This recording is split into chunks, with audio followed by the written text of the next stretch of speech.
Existem dois tipos de enxaqueca principais, a enxaqueca com aura e a enxaqueca sem aura. Vou mostrar aqui um videozinho de o que é uma aura. Aura são fatores neurológicos focais.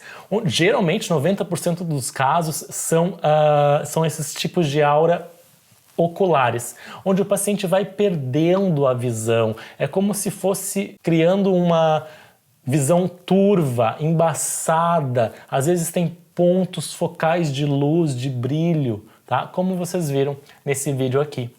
Isso são sintomas de aura. E a aura, geralmente, ela é prodrômica. Prodrômica, ela vem antes da crise de enxaqueca. E aí o paciente tem essas visões turvas e aí tem a crise de enxaqueca.